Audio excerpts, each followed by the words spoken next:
Hello and welcome to Copperhead Designs. I am going to do a tutorial on a 3-needle bind off, but more specifically for an infinity cowl. So there's a couple things that you need to consider when you're doing a 3-needle bind off in the round. So I'm just going to go over some of that. I've only done it a few times, so you know, I'm not at the perfect stage just yet, but hopefully we'll get there. So here we go. So as you can see, I have my very long tube right here, which is my cowl. And so this is the end where I finished. This is my provisional cast on end. So my beginning, where I started, where I initially cast on. I took it off the scrap yarn. Sorry, I'm hitting the table. I took it off the scrap yarn and put it on needles so that I can bind it off together. Now, I would use the same size needles. A lot of times the reason for doing this is when you want to seam. If you don't want to seam, you can always do a Kitchener stitch. I suck at Kitchener stitches, so I'm going to do the 3-needle bind off. Like I said in when I wrote this pattern at the end, I suggested the 3-needle bind off, but I mean, obviously you can do whichever bind off you prefer. Now, when you're doing the tube, you need to remember that you need to place the two ends exactly how they should be.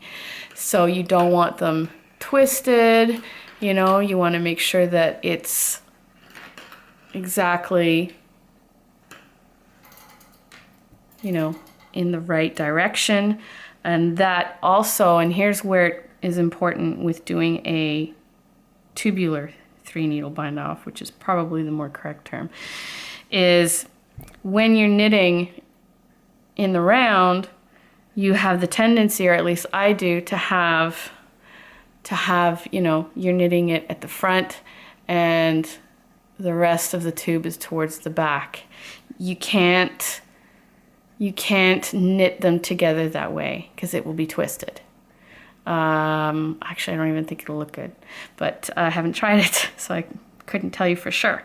And here's why. Because the front of where you finished is on this side, but on the provisional cast on, it's the back. You see what I mean? So they're meeting this way. So you can't do the 3-needle bind off based on this side. So when you're doing in the round 3-needle bind off, you use the back end and you're knitting it to the front end. I know it sounds confusing, but trust me, it will work. So 3-needle bind off in and of itself is fairly easy. It's basically a knit 2 together and then bind off. So that's my budgies. Sorry. They're usually pretty quiet, but they probably think I'm talking to them. Anyhow, so I would use the same size needles all around. Some people probably, you know, prefer to bind off, use the 3rd needle being a larger needle, but again, that's entirely up to you. For me, I don't really feel it's necessary for this particular pattern because it is a very stretchy yarn and I don't tend to knit very tight anyway. So here's what we're gonna do. Hopefully you guys can see this. So we're gonna take this and put it away. All right. So it's always a little more cumbersome at the beginning, as anything. Hopefully this, so you go in the front the way that you normally would for a knit, okay?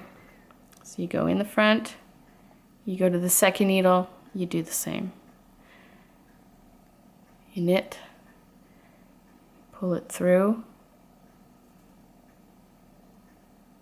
and then you pull it through. and you've taken them both off. Then you go to the next one, and you do the same thing. Put it through as if to knit. Put it through the next one as if to knit. Make sure that you're keeping your yarn fairly snug so that it doesn't get too loopy. I like to just take it off as I go. So I take it off at the back needle, take it off at the front needle. So now I have my 2 stitches and I'm ready to bind one of them off. So I just use one of my needles and I bind off like that. Ta-da. I'll do it again. Knit through the front, knit, pull it through, take it off, same stitch, pull it through, take it off. Then you have your bind off.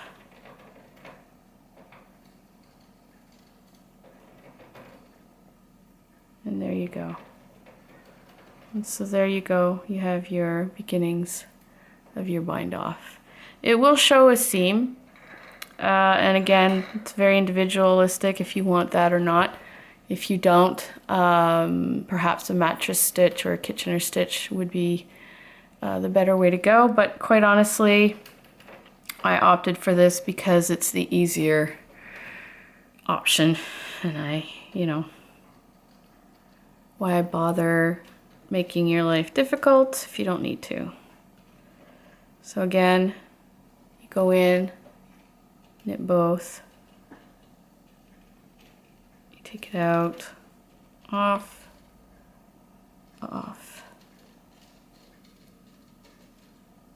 and then bind off. It's a bit cumbersome, especially because I'm trying to show the camera. If I'm just holding this on my lap, it goes a bit better. But so that's pretty much it. That's what it looks like right here, right there. Hopefully you can see. So that's it. That's how I do it. You just go, round and round until you're done. The only thing I would say is be careful that you don't leave this too loose. Like anything, it'll have a laddering effect or like a very kind of swoopy look. And so just remember to keep your tension. But that's about it. That's my 3 needle in the round bind off. Hope that was helpful. Thank you and take care. Happy knitting.